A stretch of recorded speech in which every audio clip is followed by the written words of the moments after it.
Hello viewers, how are you all? Welcome back to UPSC Warriors channel. This is Soundarya. So today we are going to study some of the important articles given in your Hindu newspaper, and we are going to divide these articles into two sections, starting from articles in brief, where we will be briefly discussing the important articles given under your editorial column, and we will also cover some of the short articles under this head key terms and concepts, right, where we will study about unified lending interface by RBI. We are going to study about the new law commission being constituted by the government, and finally we have some 7 set of schemes approved for farmers by the cabinet. So this is the agenda for today's discussion, and I insist you to please take a pen and paper and write down along with me. Why? Because these articles are going to help your mains as well as prelims. Okay, so I will be coming up with another video shortly where I will also try to give some questions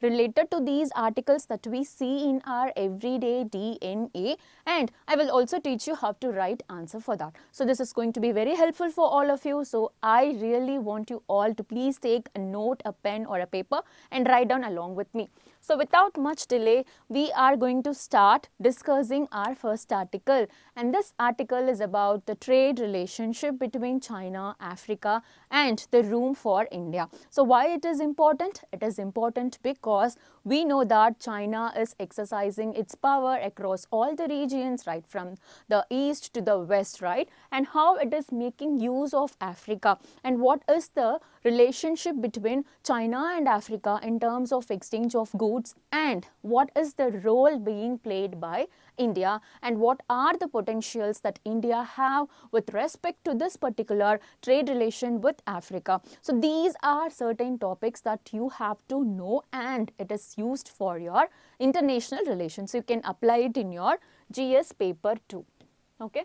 So the title of this article is Dealing with China-Africa Forum that India must track. Okay, so we have to keep a track on what is happening between China and Africa. So why this article is in news? It is in news because there is a summit, okay, called as Forum of China-Africa Cooperation going to happen between September 2 and 4 in Beijing. Okay, so this is a summit that is going to happen between Africa and China. And why this summit is very important?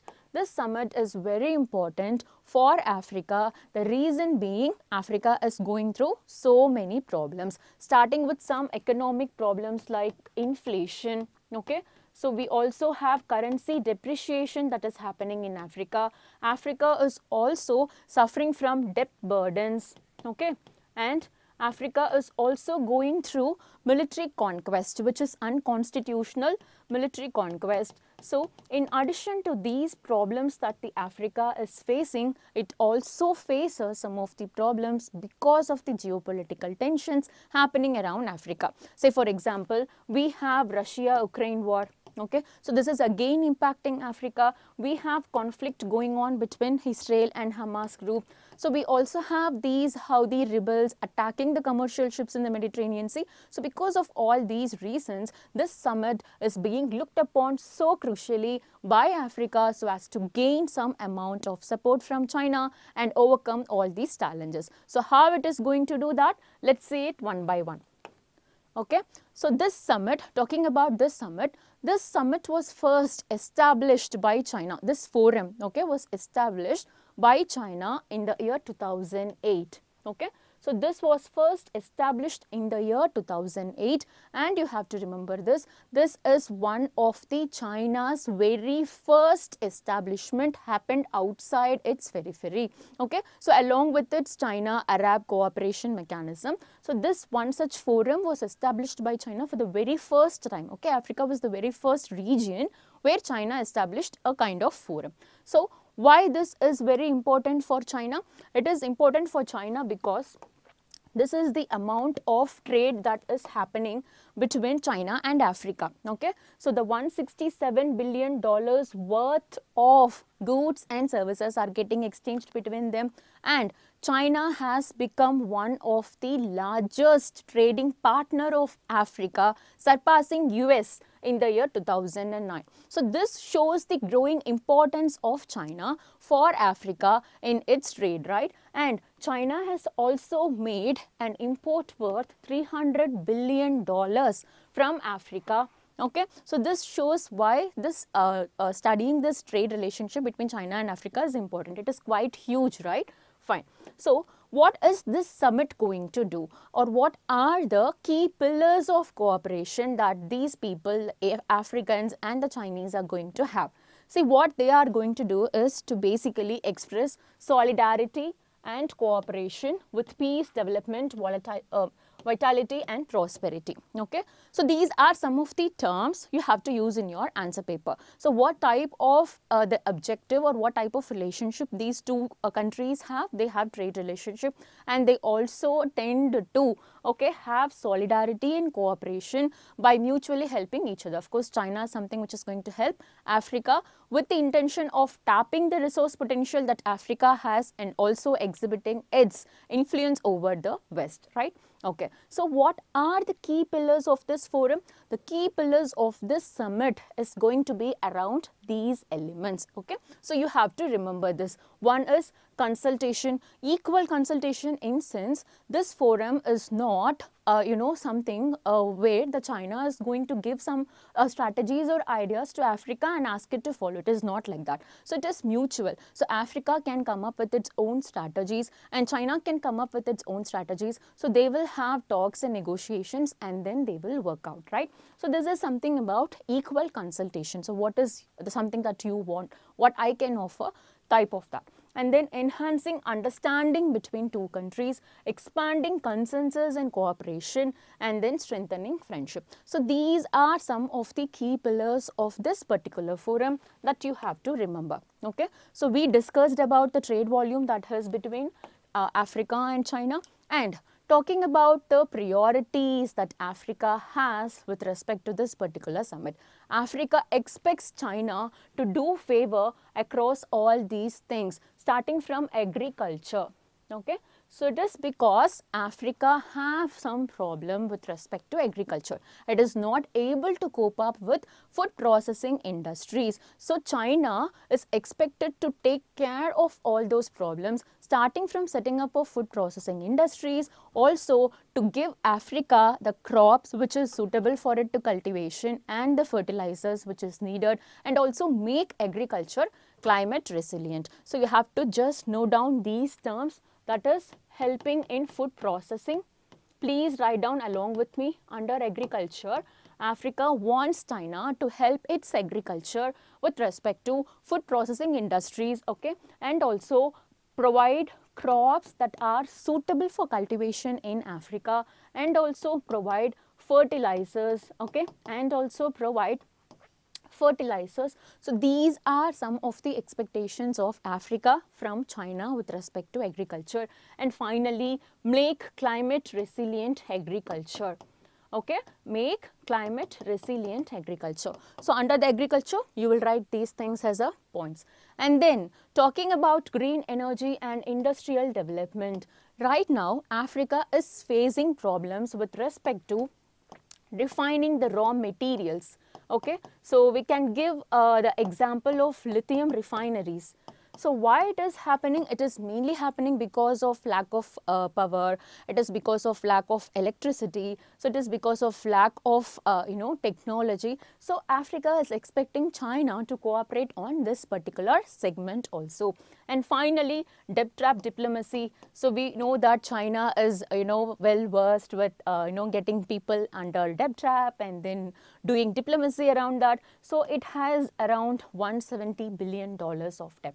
Okay, again it is not fully disclosed. We don't have much information about how much Africa is having debt to China, but this is something which is actually worrying Africa, and Africa wants to sort this out. So these are the areas of discussion that Africa and China are going to have in the coming summit. And what are the opportunities for India with respect to this? See, right now India is engaged with Africa in terms of information and communication technology. We are also taking care of human resources development. Okay, so we are also involved in pharma, trade. So these are some of the regions. And then agriculture. Currently, India is engaged with Africa, but we have huge amount of potential to tap to gain this momentum and explore the possibilities that we can have from this resource-rich country. Talking about agriculture, so what India can do to Africa is to help their agriculture develop by providing them support for irrigation, okay? So by providing them support for food processing industries, okay, by providing them support for farm mechanizations. So these are the areas where Africa is looking for help. So India can make use of that to have a good relationship. And talking about the manufacturing sector, so again India can help Africa to form employment generating manufacturing activities. And talking about the services, India can provide Africa connectivity, okay, in terms of both physical and digital.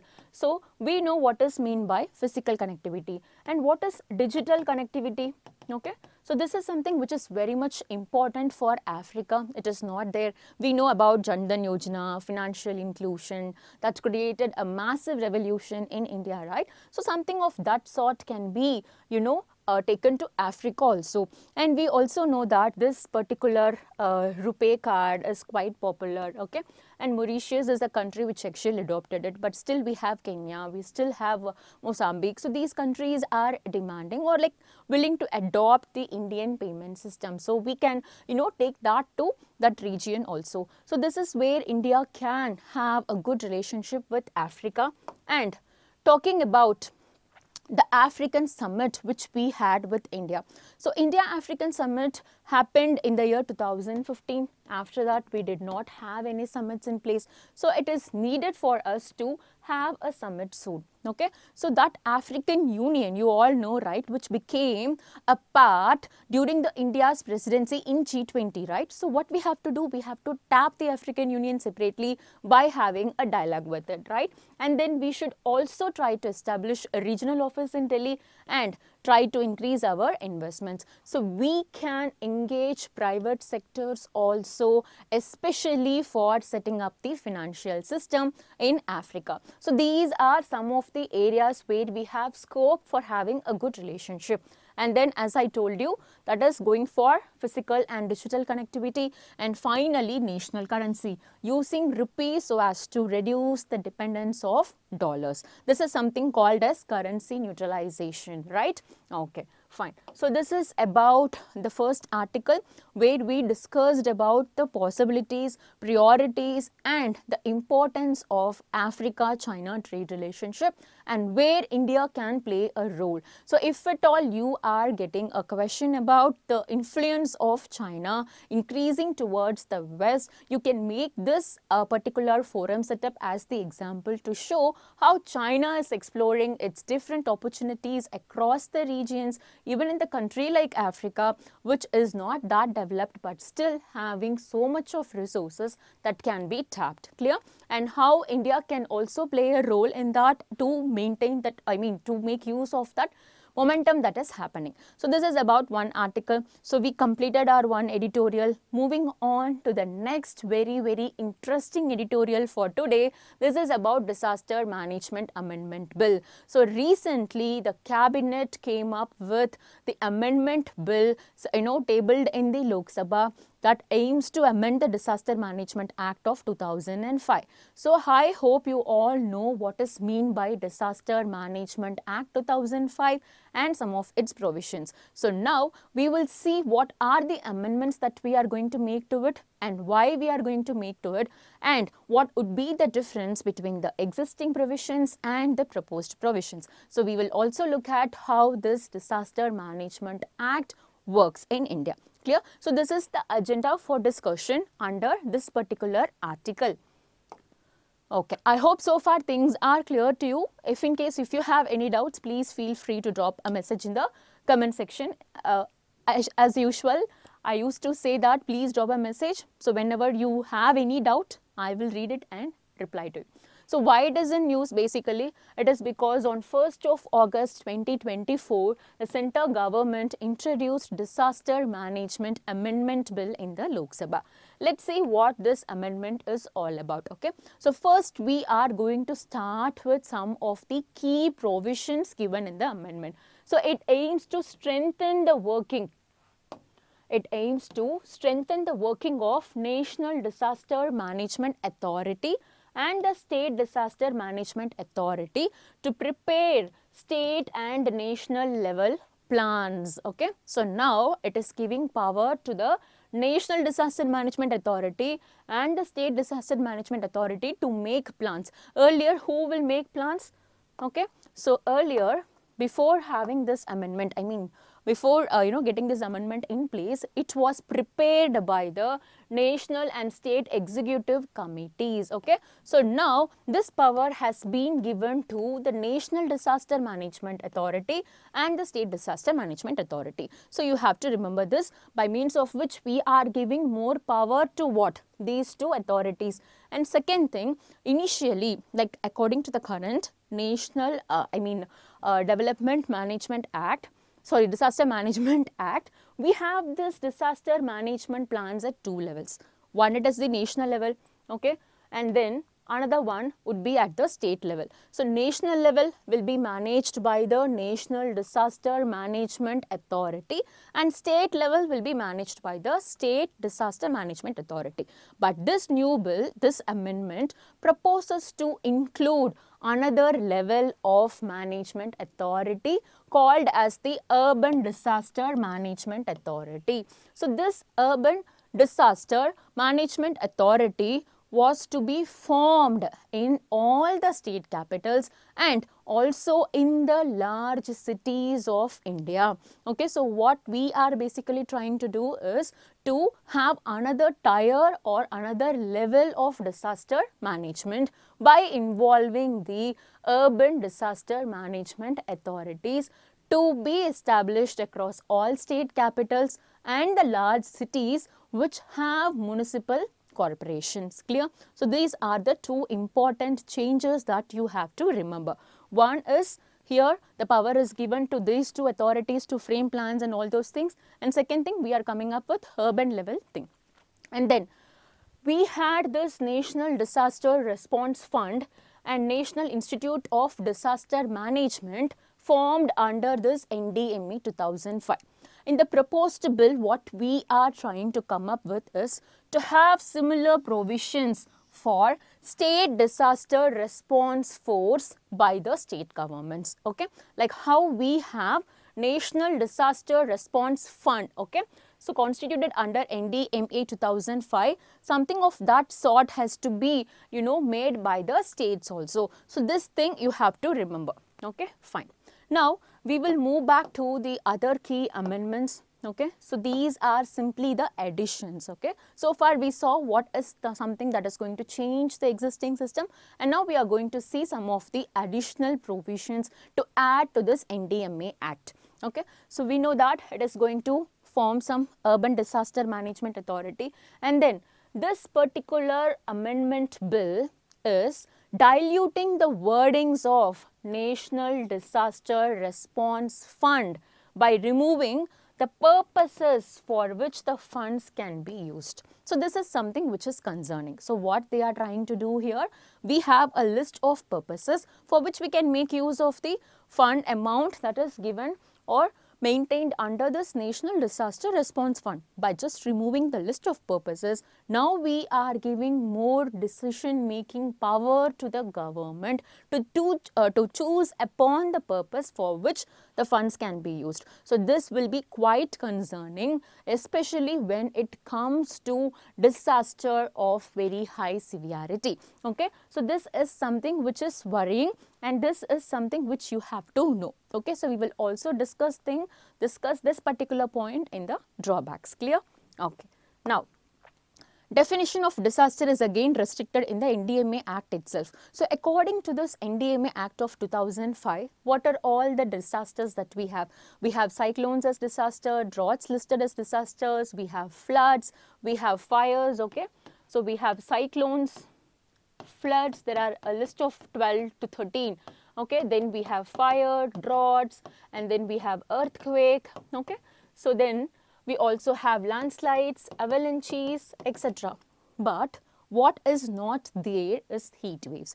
India has so many episodes of heat waves, and India is witnessing large amount of heat waves recently. The reason being we are facing climate change related impacts, right? But then there is no room for us to add those disasters under the national disaster list, okay, NDMA list. So this is something which is concerning, but there is no provision made to expand this list of disasters that was already listed. And then we are also going to set up a national disaster database and state level disaster database, where we are going to maintain the data of what are all the disasters happened and how much fund has been released and what are all the measures taken, everything. Okay, so whatever that has happened related to a particular disaster will be stored in this disaster database, right? So this is one such provision in the bill.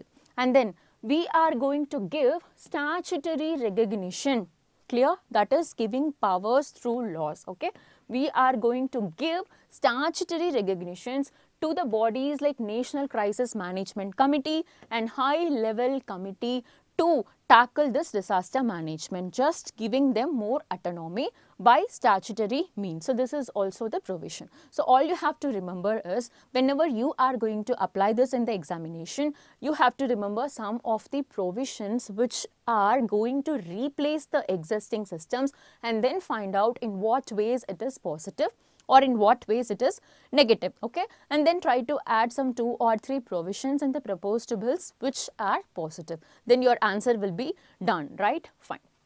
Next, moving on to the next amendment, we are going to introduce another section by means of which we will empower both the state as well as the center government to issue directives to the individuals, either to take actions or to refrain from such actions for the disaster related mitigation activities. Okay, here we are also going to add a provision whereby the penalty of up to rupees 10,000 can be collected for non-compliance. Clear? Okay, so I know that these things are like literally, adding to your memory and stuff, but then you have to process it. You have to imagine how adding this particular provision is going to impact the disaster management or the mitigation mechanism, or what type of changes that it can bring. So recently we had some landslides at Wayanad also, right, where so many lives were lost, and why these things were not in place initially, and how adding these things can literally help such incidents, such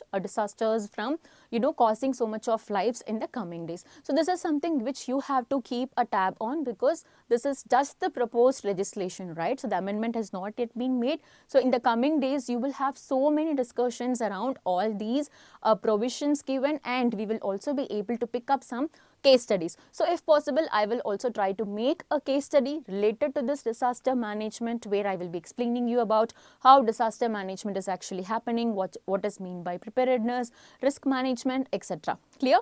Fine. So next, we are going to see some of the drawbacks. What is the drawback? We know that this National Disaster Management Act does not grant any administrative or financial powers. Okay, why? Because each and every decision that the National Disaster Management Authority is going to make is going to be routed through the ministry only. Okay, so that is why we need some provisions here so as to enhance its operational efficiency. But unfortunately, in the proposed bill, there is no such thing. Okay, so this is one of the drawback, because we are not doing anything to overcome this lack of operational efficiency. And then there is lack of uniformity in this SDFR. We know that we are going to have some provisions to enable states to constitute this SDFR in lines with NDFR, but then it varies across different states and there is no uniformity in it, because this is something which is not mandatory for the states. And then absence of vice chairperson for day-to-day functions of the disaster management. So right now, who is heading this? Prime Minister, but we need a vice chairperson, right? For the past 10 years it's vacant, so as to take care of the day-to-day activities, and these are some of the drawbacks that you can quote out. Okay, now Moving on to the second half of the lecture, where we are going to discuss some of the terms and concepts given in the newspaper. So starting with 7 schemes that was recently approved by the cabinet for farmers, you have to just know what are the schemes, and you are not going to be asked to elaborate each and every scheme in detail. Wherever there is an answer that you write about farmers, you can just make use of these schemes as a passing reference. Okay, so you have to learn from that perspective only. Don't get worried about the information that is dumped in the newspaper. Newspaper is not written only for the UPSC aspirants. Clear? So what you have to do, you have to be very selective in picking up the content and very good at making use of it in your answer paper. So I am here to help you teach that also. So please don't worry.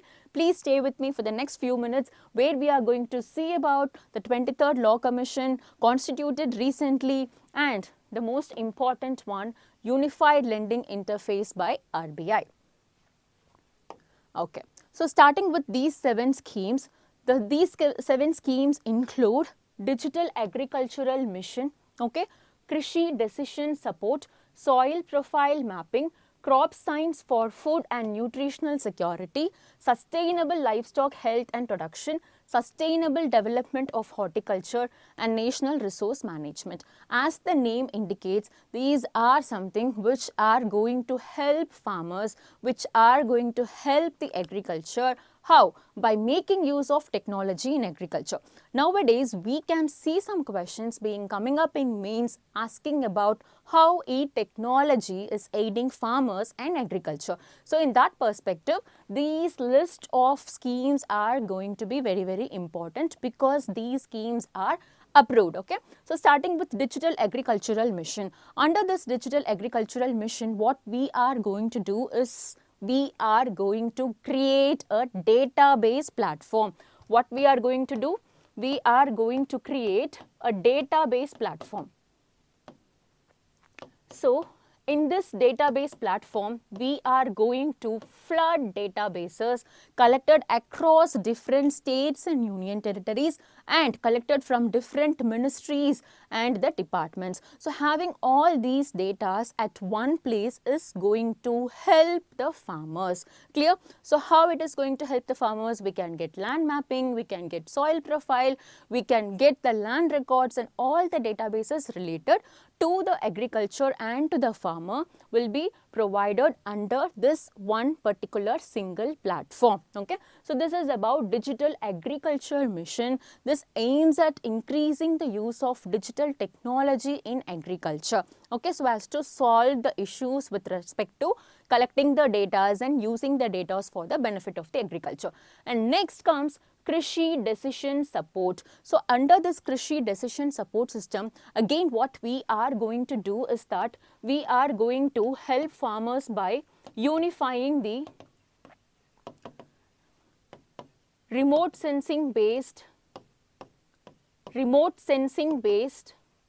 data that we collected. Okay, so it can be related to the information about the soil profile, information about the land mapping, or whatever it is. Okay, so whatever the thing that we collected using the remote sensing is again going to be utilized for the benefit of the farmers. Okay, so we are going to unify all the remote sensing data at one place related to agriculture. And soil profile mapping, so we are planned to provide soil profile mapping for about 142 million hectares of agricultural lands.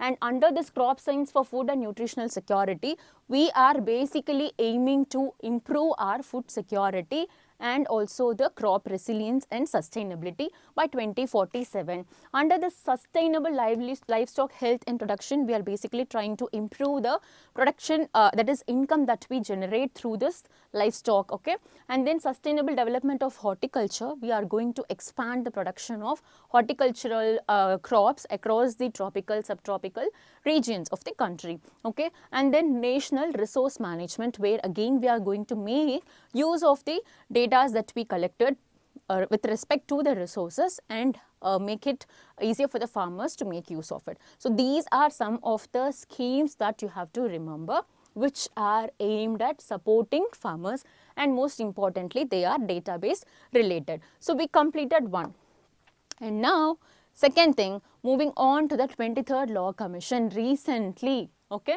this Law Commission's appointment, creation was notified by the government, okay. So what was the previous Law Commission that we had? 22nd Law Commission. It was extended, its tenure was extended, and now what is this Law Commission all about? So we have to know what it is first, right? So Law Commission is nothing but the commission which is created time to time by the government so as to have some set of reforms in the law.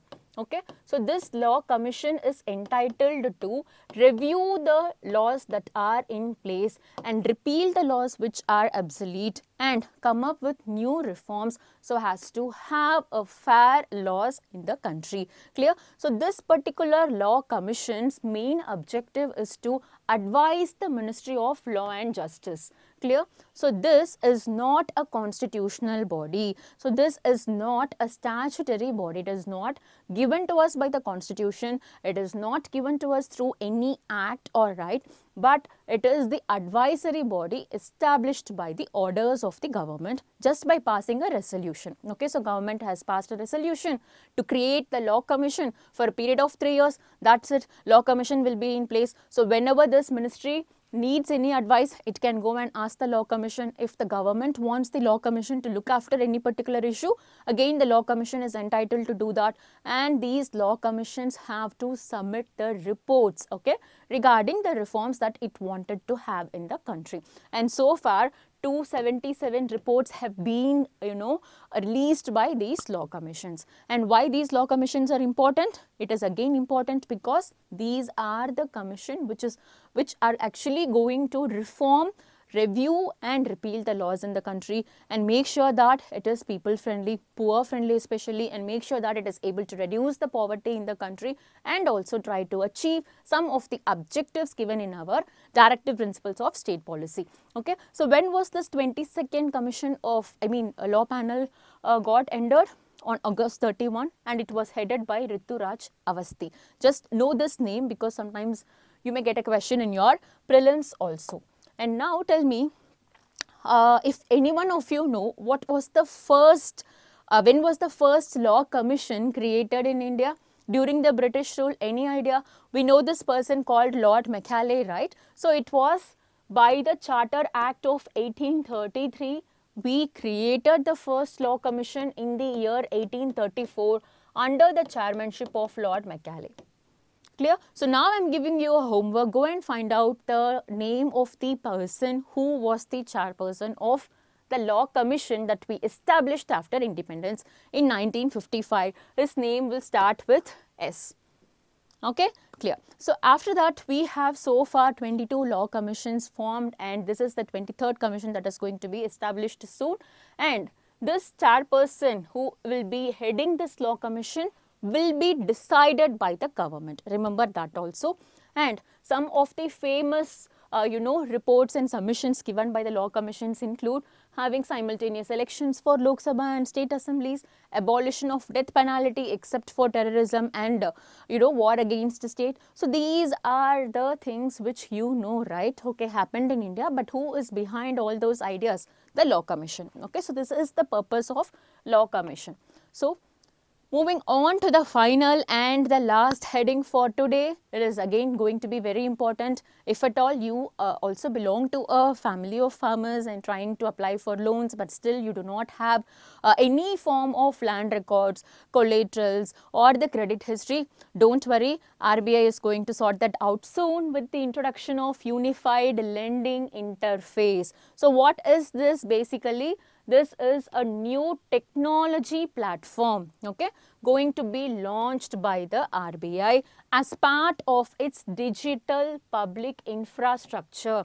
Okay, so what this particular initiative is aimed at? It is aimed at enabling the farmers to get credit from the lenders, okay, especially the farmers who do not have any proper documents with them, who do not have credit history at all. And it is also going to make the sanctioning happen very quickly and smoothly. Why? Because if at all we are going to apply a loan in the bank will ask for our CIBIL, bank will ask for our credit score. But what if we don't have any? Then comes the role of unified lending interface. So now we will see how this unified lending interface is going to help the farmers or the people in getting loans from the lenders, right? Okay, so first it is going to facilitate seamless and consent-based flow of digital information.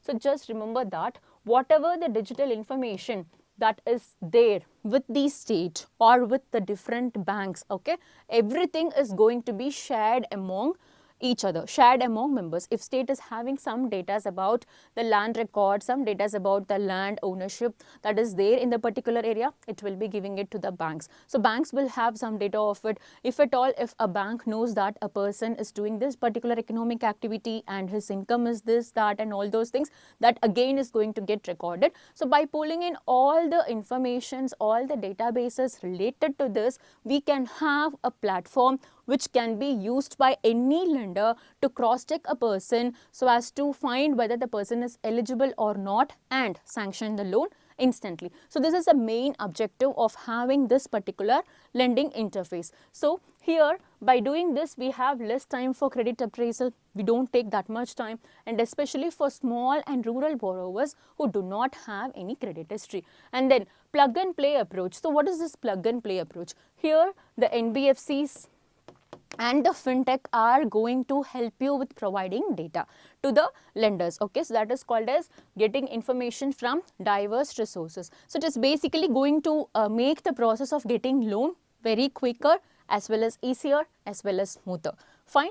Okay, and then instant sanctioning and dispersal within minutes. So this is all about unified lending interface by RBI. So today we covered two brief articles given under your editorial. One is from international relations and another one is from your disaster management. So you have a separate syllabus, okay, in the mains in GS3 where you will study about this disaster. So that is why these two articles became very important and relevant for you to know and follow. Okay, so following that, we have Law Commission. Again, we have so many PYQs being asked from this Law Commission and all, and the government is very keen to check whether you are aware of the digital infrastructure building initiatives that it is coming up with. So whatever the government is doing digitally to support the people, you have to know that, right? So that completes our today's session. In the coming videos, I will come up with some of the MCQs also, or I will make a separate video where I will be discussing with you about the answers that can be returned possibly from these articles. So thank you so much for watching. If you have not subscribed to UPSC Warriors channel, please subscribe. Thank you and stay tuned for more updates.